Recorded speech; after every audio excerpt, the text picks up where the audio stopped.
Et voilà. Ah, et voilà. Et voilà. I, So, welcome everybody. Here we are again at the free range thinking session. I'm Sharon. and I'm Alex, and every week we serve up a delicious buffet of neurodivergent topics, discussions, questions, explorations around the subject of living as a neurodivergent human. We enjoy talking Yeah, about and celebrating how people like us can not only thrive in today's world but prosper. because the world desperately needs neurodivergent humans to bring real transformation and evolution to mankind. We are all the keys through the shitstorm of a one size fits all world. And that is no joke. And I always have to smile at on this line. The one size fits all line is so cool. So last Yeah. time we talked about art and neurodiversity, and we scratched on the surface a little bit on mistakes and resiliency. Mm-hmm. And I thought we could dive into this topic a little bit deeper today. What tickles your curiosity about that? Why are people afraid to make mistakes in the first Woohoo. place? And where's the difference between neuronormative people and neurodivergent people uh, Mhm. in making mistakes? Anybody who we ask would come up with a different answer, I think. Um, but like, for example, when you look at kids, kids are naturally more flexible and open to making mistakes. Mm, They learn, or we as humans learn not to make mistakes. Either that, or what we learn more is how to hide the mistakes that we make, because we're taught to have shame around mistakes, instead of curiosity, and I find that to be very that's a bummer, because it's the world is, built for experimenting, and humans are built for experimenting. Um, and it's like the industrialized education system. It teaches kids to, to be perfect, or to try and be perfect, and with all the testing, just testing and memorization, it's not built on experimenting, and does not reward experimenting and failure, or mistakes. They see it as failure and mistakes as that's firmly in the negative and bad category. So of course, all the adults, of course, would have had encoded, um, that mistakes are bad and failure is bad. and Therefore, it's like that leads to a number of unhealthy behaviors. mm, Right. I think experimenting is one of the most important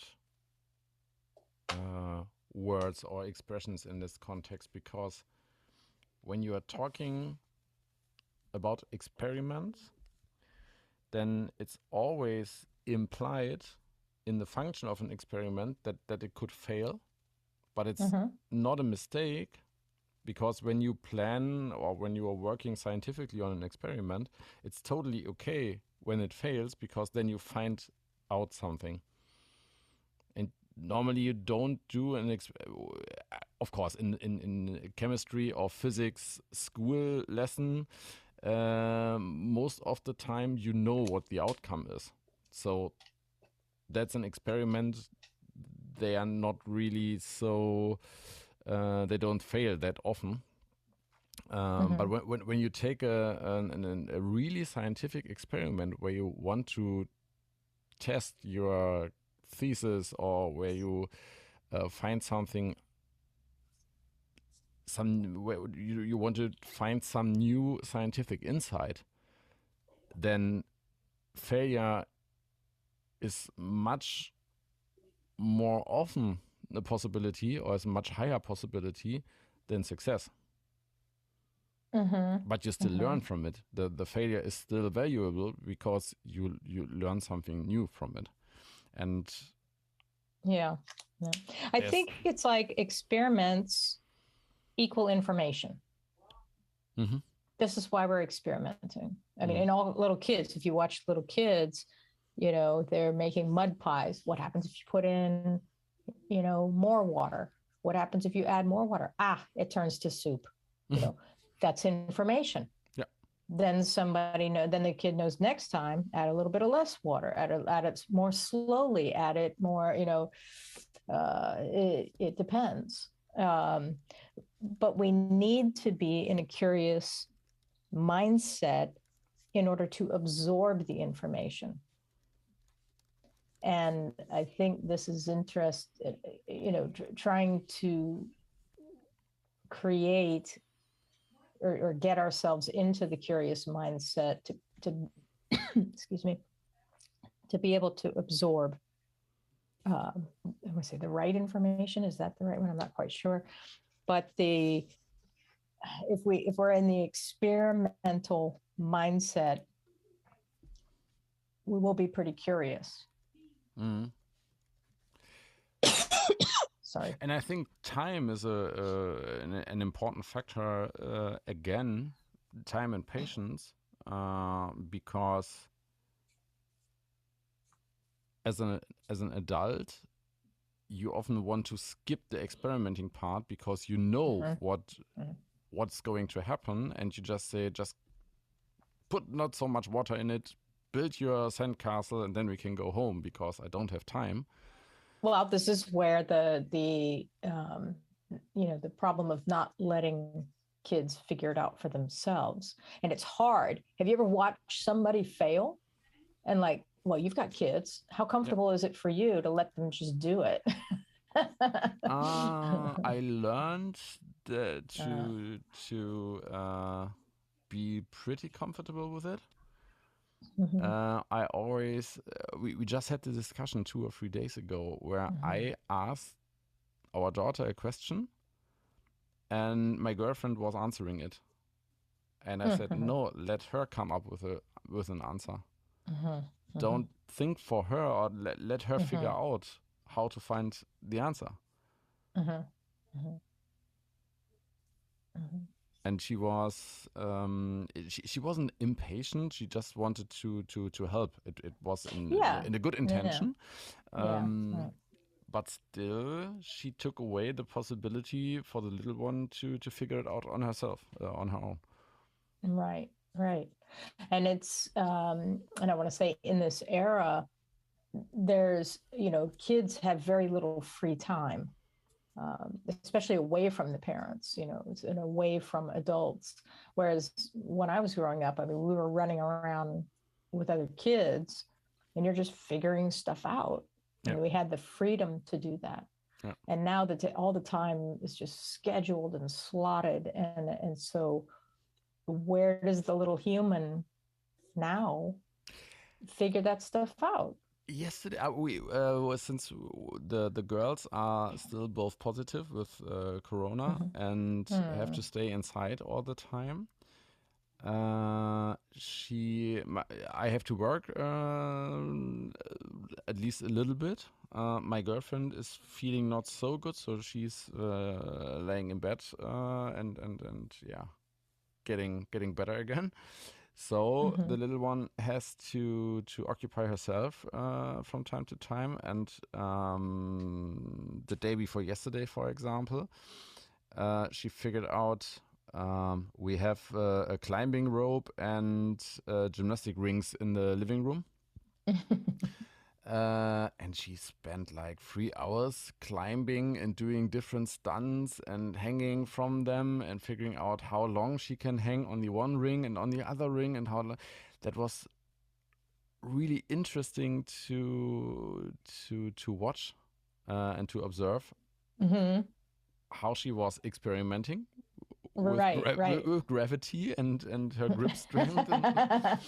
And yesterday it was really interesting. On Sunday, she watched a documentary about wildlife in Africa, and it was 3 parts.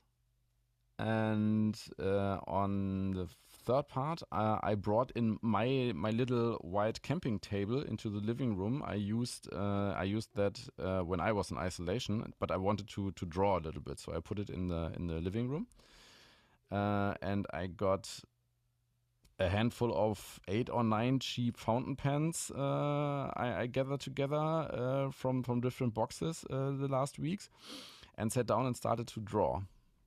And she was, I saw that she was looking over me to me every minute. And after 5 or 6 minutes, she went like, "What are you doing?" And I said, I'm drawing. Then she watched 2 or 3 minutes, and then she looked over again. "Can I join you?" And normally Cool. she never does it, but when she's watching something, she's really absorbed in it because she doesn't get the opportunity so often. But experimenting with different fountain pens and different colors, and she was so curious. That was really, really interesting to see. And then she came over and we drew like an hour and a half or so. And doodled and tested out different colors, and I said, okay, when you turn it around, it makes a really fine line, and if you turn it on his back and you draw it, then you get a pretty big blob of ink on the paper, and then you can smear around with it. And so she was, and I saw my girlfriend on the couch like putting her nails into the armrest of the couch, because she's like, "You are not supposed to do that with a fountain pen. You have to grip it in this way and not in any other way." And so she's really right. strict. For her, it's just a work instrument that she is going to be taught in school, and she's not allowed to hold it in a different way. And I said, no, it's an art supply. It's just an art tool, and you can do whatever you want with it. Exactly. Yeah. But it's exactly that. It's experimenting, and this is what also brings joy of something, and using things in unusual ways. I mean, that's design thinking. Yes. But if we teach that out of the younger generations, then it's what I call the self-imposed glass ceiling. Then we have a generation of people, kids and young people who don't try, they don't think about it, because they just either think, no, that's not what it's used for, so they don't go any farther, or they think that they're going to be punished or something. And sorry that I laugh, but I just thought, okay, then their employees have to pay us in 10 years to get the design thinking in their heads again. Exactly. I mean, this is the gift and the curse. But it's true. It's true. It's like, well, that people, I mean, you say the same thing about therapists, but it's so true. There's, and again, it comes from a good place. It doesn't come from a bad place, but it's like parents generally wanting to save time. And especially, oh my God, if you're talking about a single parent, where you need the kids just on a survival level to do what they need to do and do what you tell them to do, and get as much information into the kid as possible, because of limited time frames. So, I mean, it comes from a good place, but it doesn't actually serve. And I have another example, because it's actually stunting the growth of decision making, because it goes, I mean, you can go as deep or as broad, but it's all the same thing. But we make decisions because we're experimenting, and we have to think of all the other options. But if we learn how to not do that, it doesn't serve us for decision making. And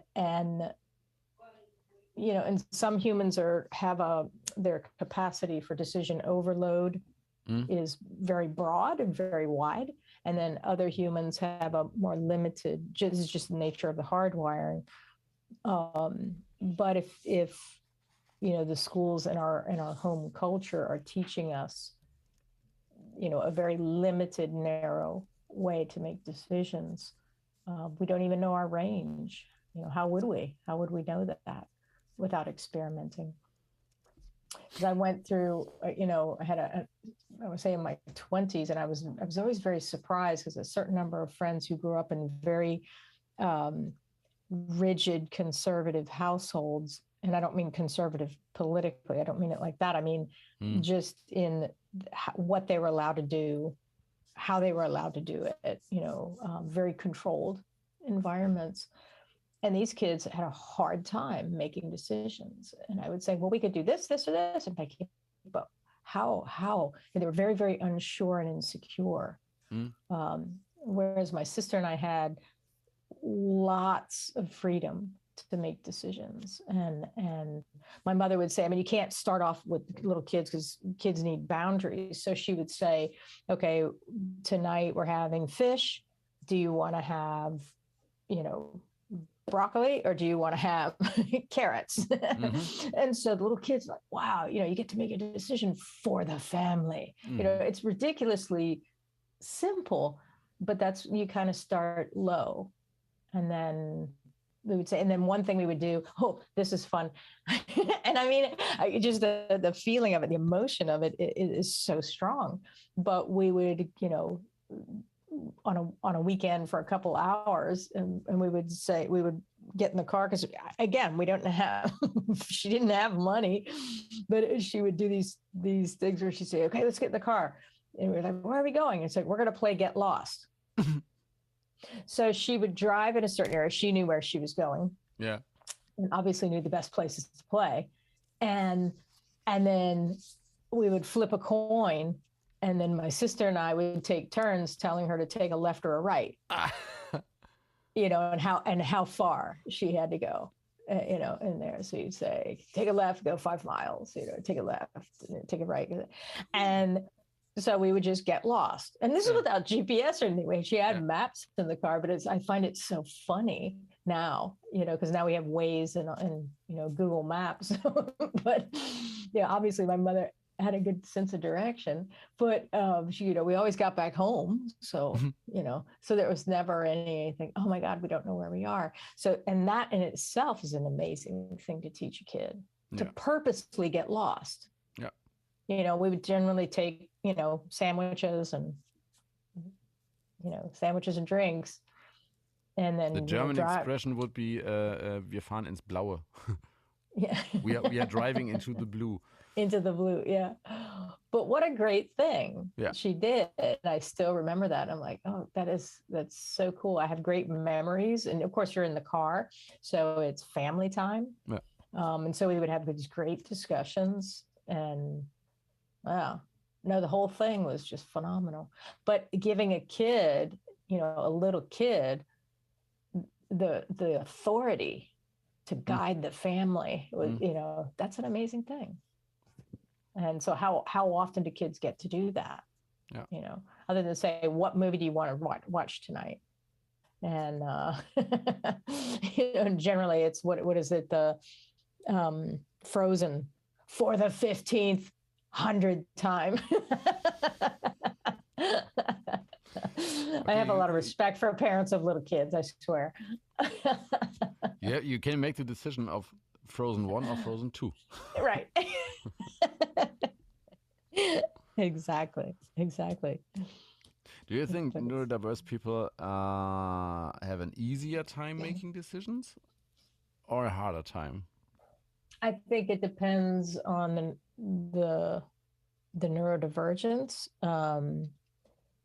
and neurodivergence, and even personality types. So it's neurodiversity. There's a lot of that. People don't need to be marginalized, on the marginalized part of neurodivergent, to hate that type of a newness thing, or having to make another decision. For example, I have a very large capacity for decisions. Then it serves me really well. I think that is a natural hardwiring thing. I don't think it has anything to do with my areas of neurodivergence. I think it has more to do with personality type. And my wife has a very limited, she reaches her, decision overload fairly quickly.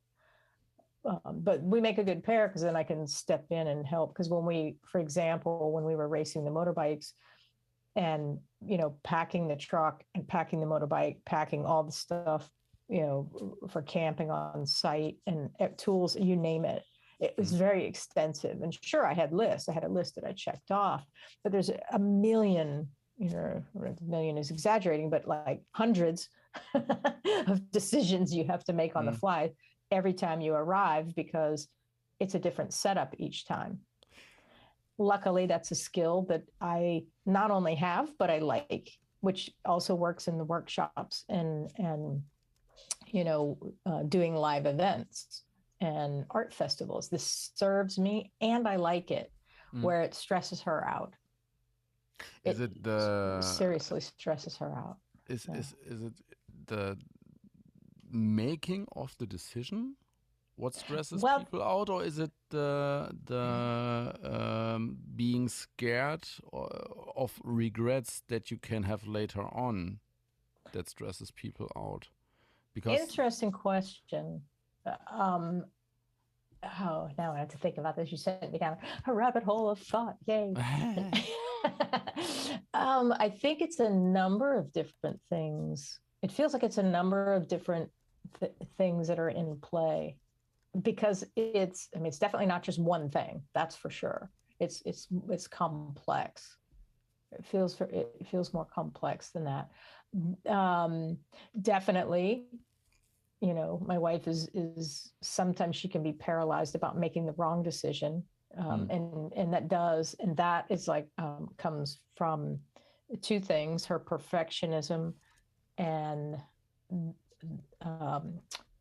the cultural stuff of how she grew up, of, the punishable mistakes, which were ridiculous, mistakes of no consequence that were punished just because. And so that's hard for her to overcome.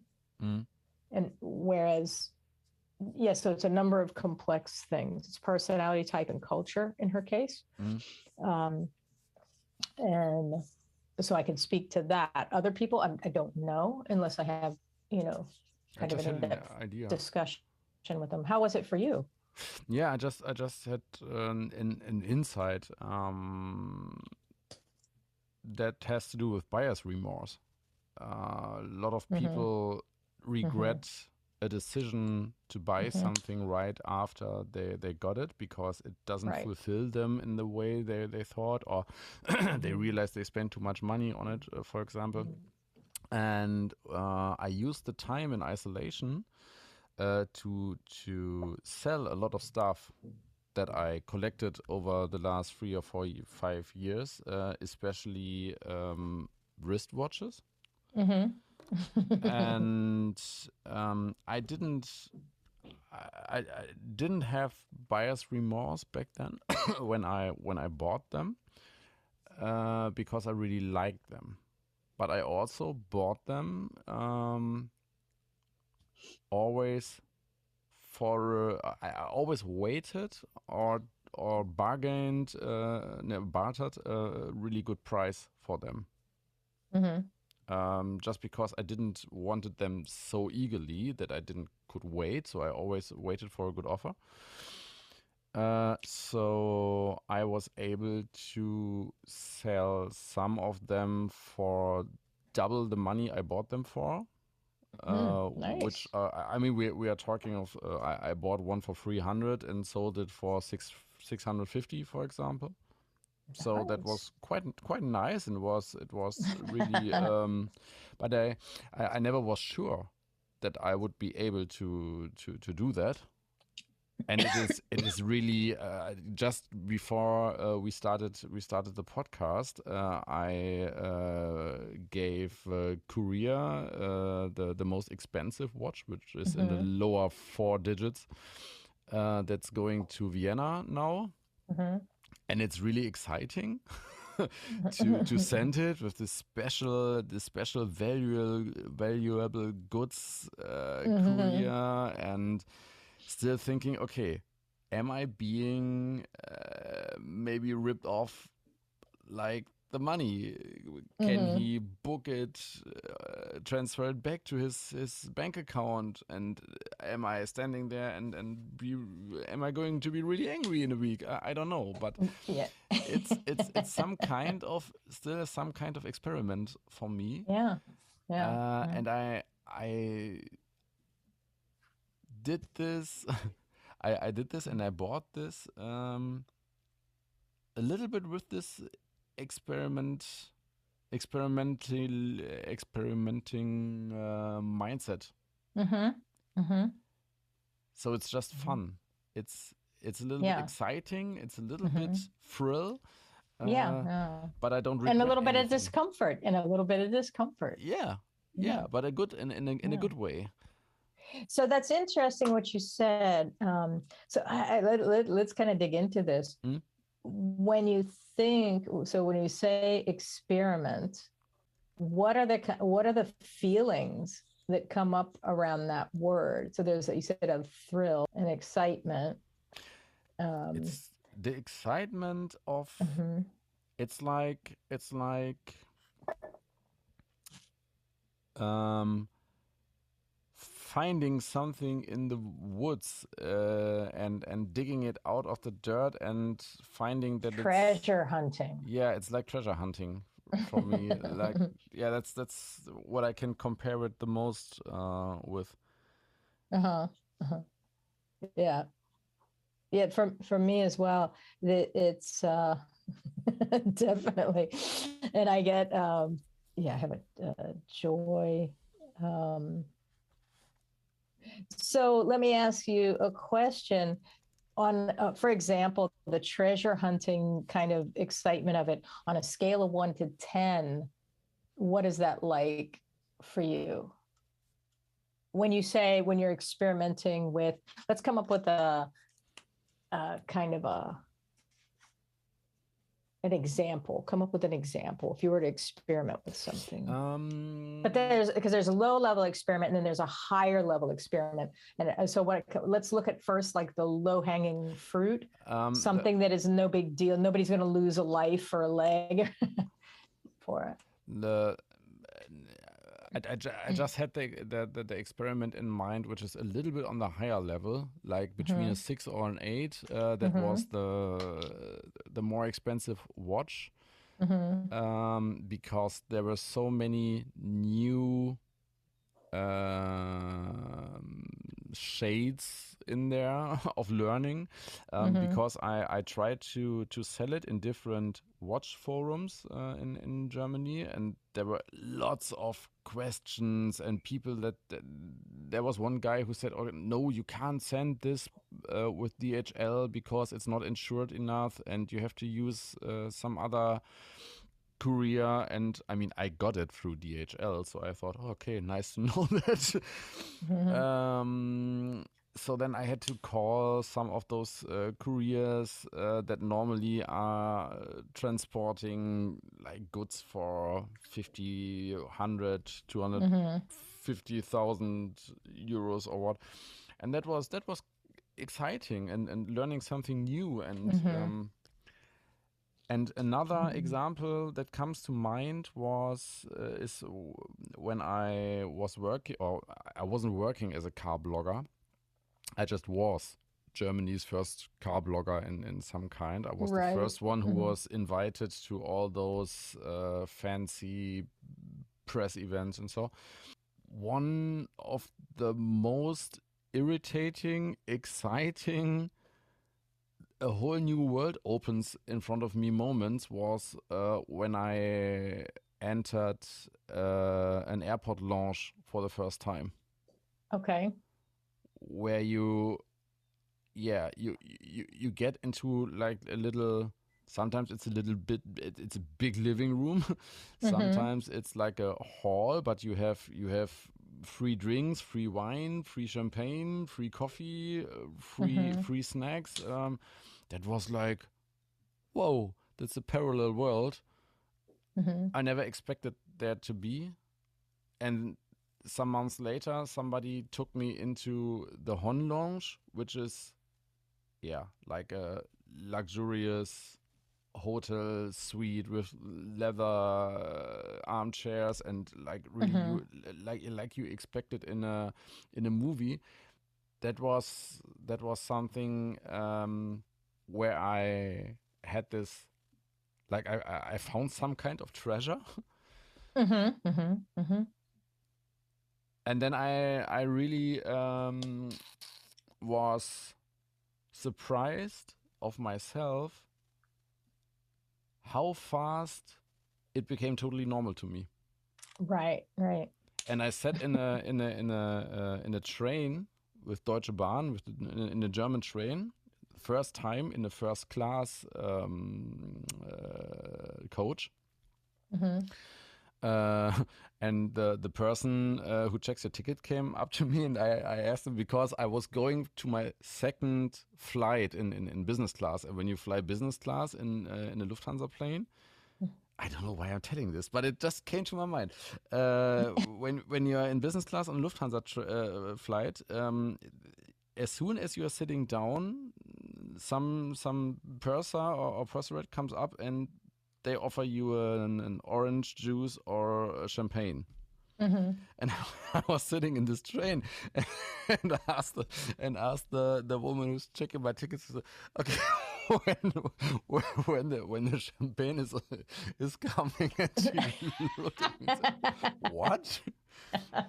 And I thought, we're in first class here. Isn't there somebody That's bring me some so funny. That is champagne? so funny.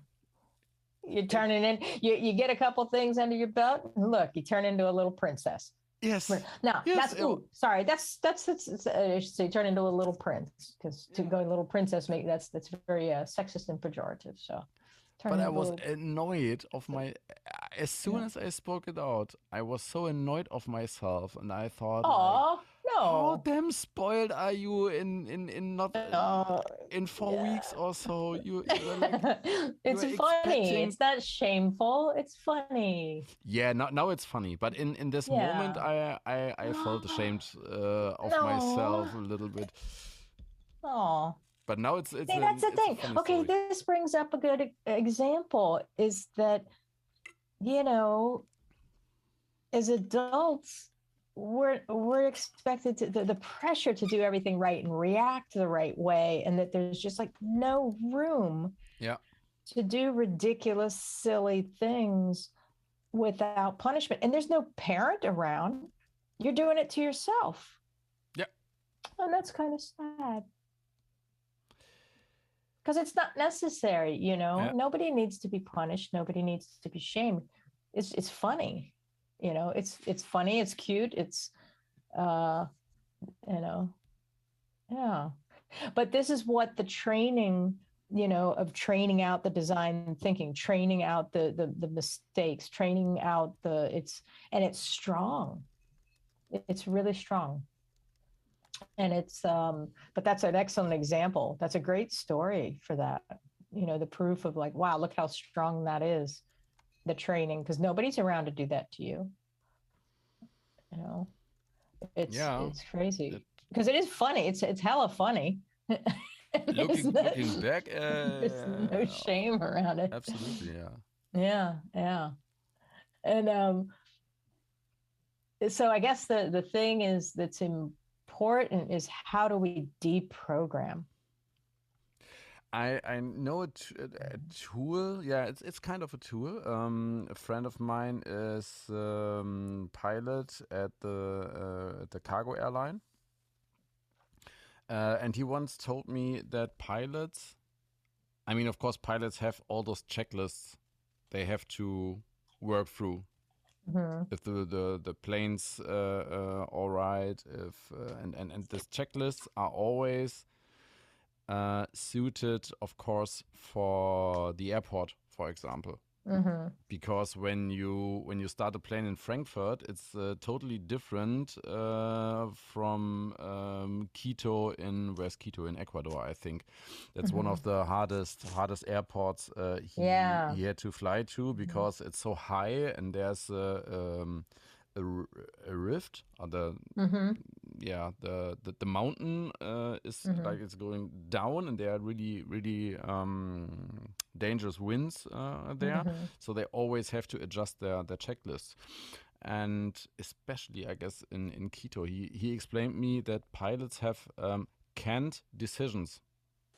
So it's like decision in a can. You put it in a can or in a box, and they look at the weather, they look at the conditions of the day when they are going to start, and they are making their decisions. What do we do with the amount of fuel we have, with the wind we are expecting, when this or that happens? So sometimes he always says flying is like 3 minutes of total craziness and excitement, and then it's like 8 hours of boredom because you don't have to do anything. But the starting and the landing are the most dangerous and exciting phases. Exactly. And he says sometimes you don't have 2 seconds time to make a decision. So you have to pull out your canned decision and say, okay, we are turning back and we are landing again.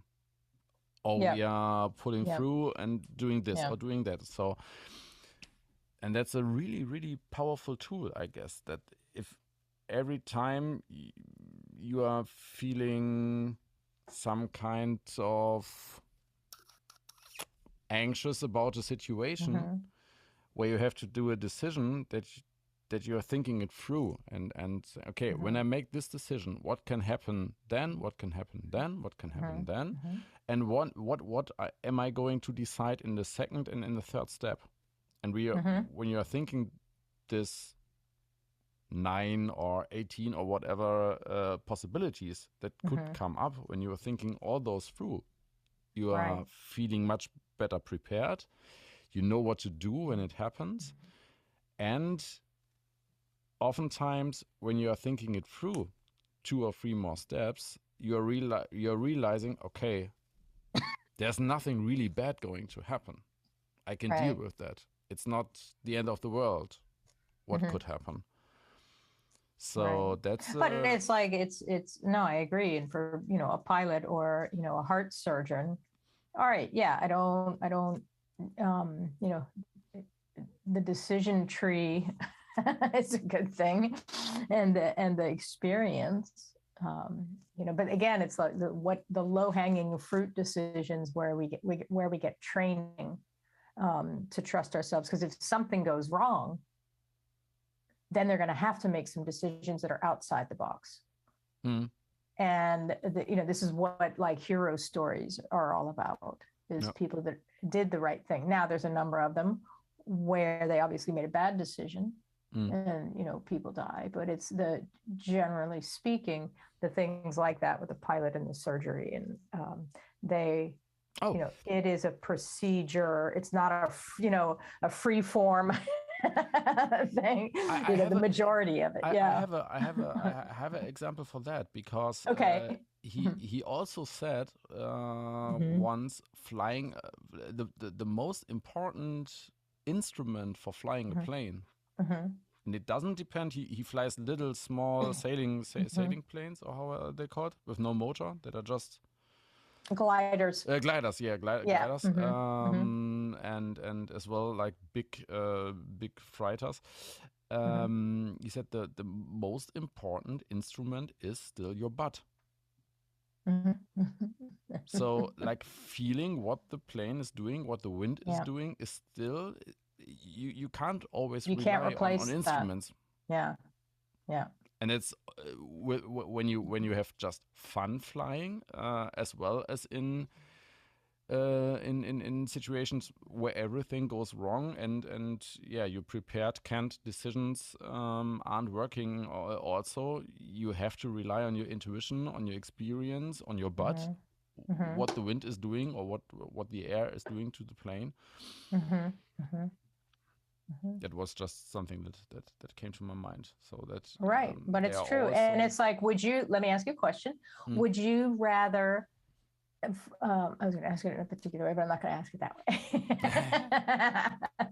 way. Would you rather fly with somebody who has only learned by the book and hasn't done anything outside the box, or would you rather, would you trust somebody more who's had some strange experience?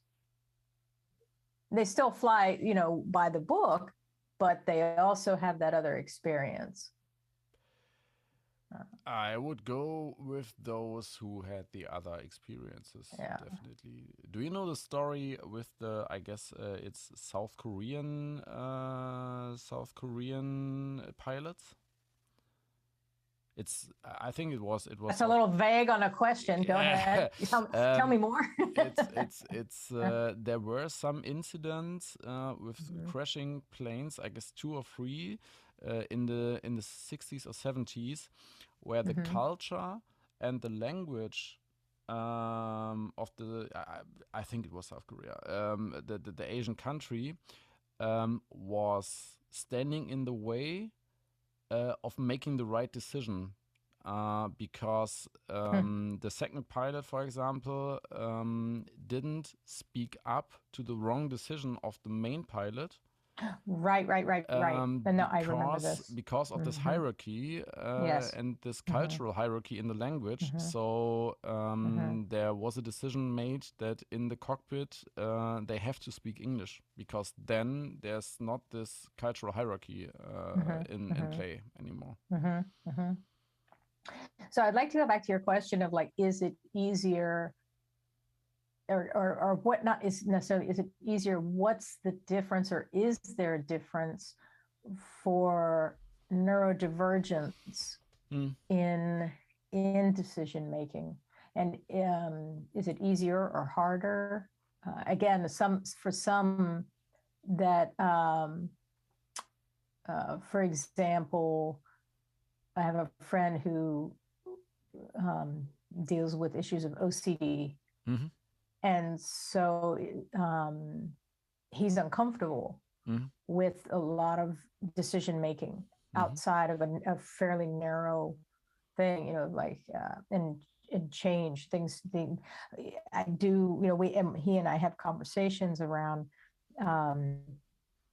like the chicken or the egg. Is it because of the OCD? Is it because of anxiety? Is it because of the kind of decision overwhelm or new things? So how do you see that?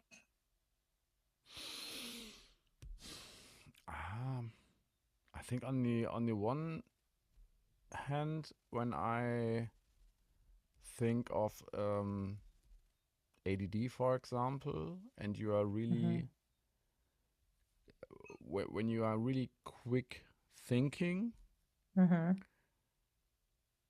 then maybe it helps you because you're really quick in pivoting, pivoting, or in thinking through different possibilities and getting to the conclusion, okay, that nothing really bad might happen. In this OCD scenario, you maybe need some kind of security or some kind of feeling secure in some limits.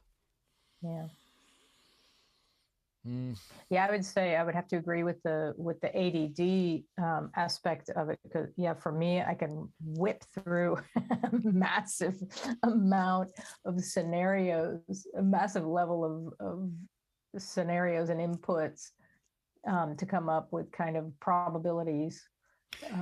And I think it depends on how you were brought up with your neurodiversities. True. When you made the experience, when you had a lot of good experiences, then it's easy to make the decisions or do the experiment because you had positive outcomes. Right. You don't have the barriers of shame and self limiting, these barriers. You don't have as many, put it that way. It's not any or all, but you don't have as many of those to jump over, or they're not as thick. And that's the point where being resilient comes into play. That's I think that's one part of the resiliency that's building up through that.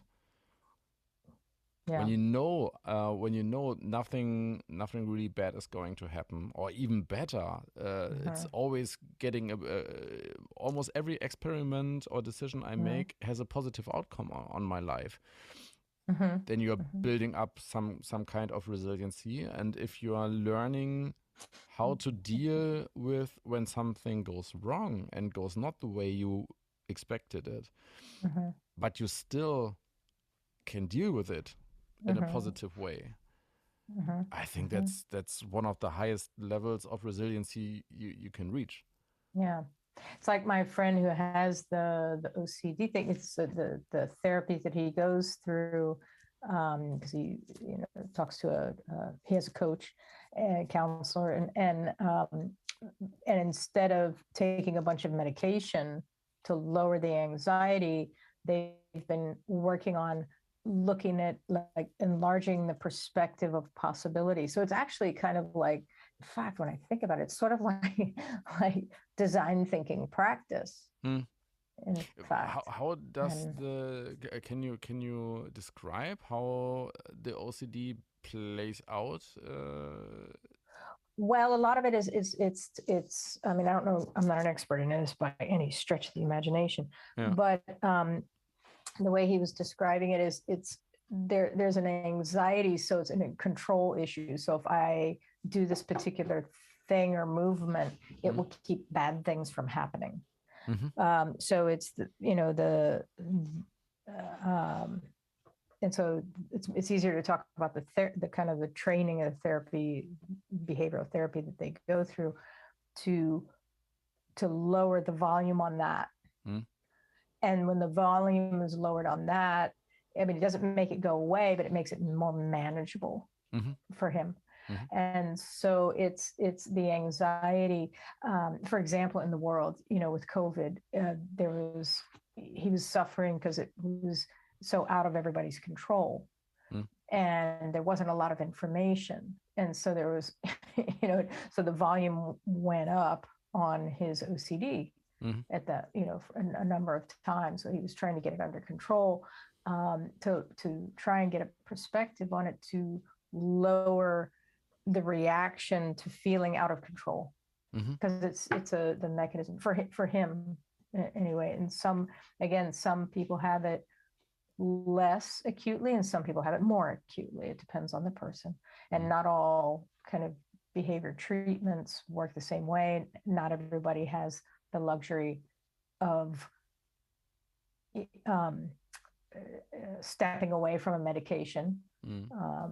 If people can, if the behavioral stuff works for them, that's great. But it's like, it's definitely not a one size fits all. But for him, it has worked because he had, worse effects from the medication he was taking. And don't ask me about what he was taking because I don't remember. But for the him, medication it was is for the anxiety. Or is there a kind of medication for the OCD itself? But they're connected. You can't separate these things. Okay. It's sort of like, so many people with ADHD are also somewhere on the spectrum of dyslexia. So many of these things are overlapping. Yeah. So many of them. And it's like, for example, what I have is there's a slight overlap, but again, so high functioning and that it just goes completely undiagnosed. But they say Tourette's is part of OCD. I don't know. I don't know. But the impulsive speaking, they say it's tied to anxiety. It's funny because I don't feel like it's. I have anxiety.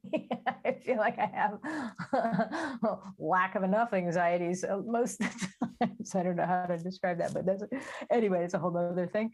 I've got a healthy dose of not giving a shit. Almost. That muscle is like really well developed. But no. But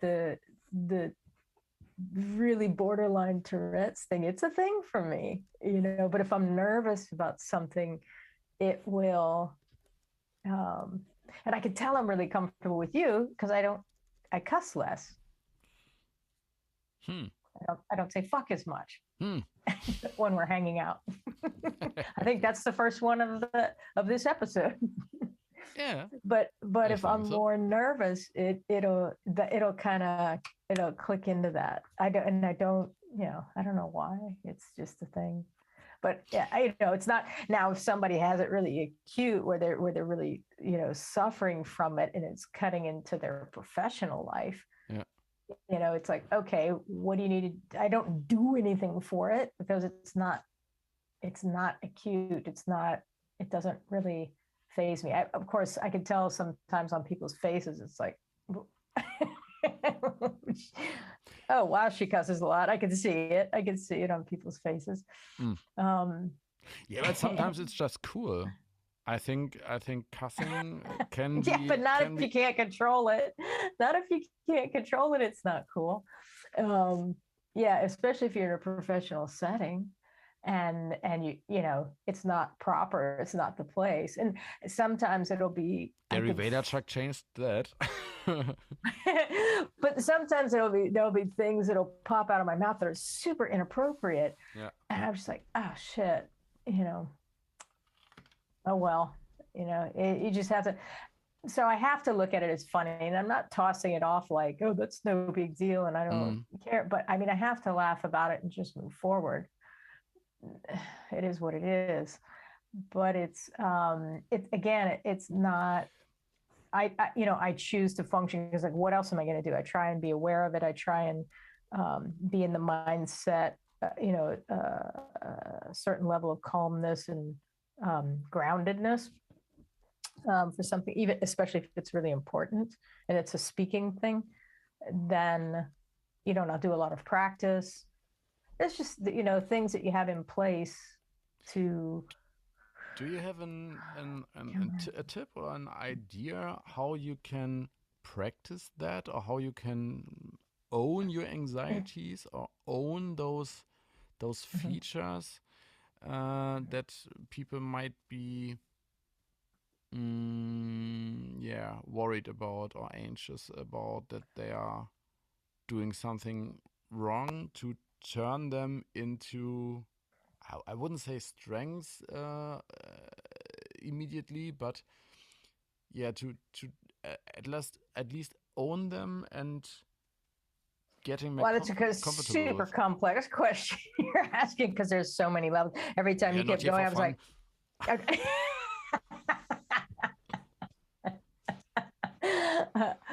No, because the longer you went on, I was like adding another layer, adding another layer, adding another layer. Because, okay, I could go with you on this, okay, because I know that you have the aphantasia, so you have a hard time imagining things. Because what works for me, I have hyperphantasia, so what's super useful for me is just imagining it. I imagining myself doing something. I imagining, everything about it, how it looks, how it feels, how it sounds, what I feel like, what the people look like because I'm doing a good job, what, the I don't want to say the satisfied looks on their faces, but something like that. And it's like, they're engaged, they're curious, they're open. And I just imagine it all. And it's not like I sit down and meditate and imagine. It happens so fast for me. But when I skip that, if I'm going into something that's kind of over my head, if I skip that step, I can feel I'm nervous. I can feel, and then it's a higher likelihood that number of cuss words will be slipping in with more, unpredictably, for sure. So what do I do for people like you? I can't tell you just imagine it. No, but I just realized two things: that I don't imagine things, but I write them down so that they are out of my head and I can read them. And I can do sometimes I draw, I write down or draw a mind map and connect the things so that I just see it, because I can't see it from in front of my inner eye. so that I can see it before my in front of my real eyes. Right. And I just realized when you were talking about the dyslexia that I just sometimes throw money at a problem. For me, I wouldn't What do say, you mean by that? yeah, I wouldn't say that I don't have dyslexia. I just don't care. I don't like to reread my own texts. That's really because I want to work on the next one. When the text is finished, then I want to work on the next idea and don't reread it and edit it. That's a pain in the butt for me. But I have to do it for clients. When I work out a content plan and write the postings and articles and so I have to do it. And there's always some kind of typo in there or some words are double in a sentence or something like that because I don't see that. As long as I can understand what I've written, and I'm sure other people can understand it as well, I just don't see those kind of mistakes. And what I meant with throwing money at the problem, because I have to deliver, or I want to deliver the highest possible quality. If my brain, if my brain isn't able to deliver that quality from itself, then I use 2 different kinds of spell checkers. And one I bought some years ago for like 200 euros and is working pretty well. And if I can, that's this amor fati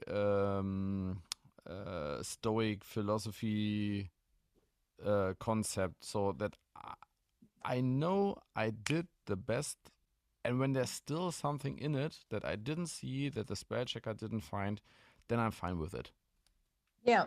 Now, and it's like that level, that's healthy, because we do what we can do and within our limits, and you can't force yourself to be more aware of these things. You can, and that's not like it's not like a waste of money. It's a tool to help you function. And that's great. It's great that the tools exist. It's not being lazy. It's not being irresponsible. None of it.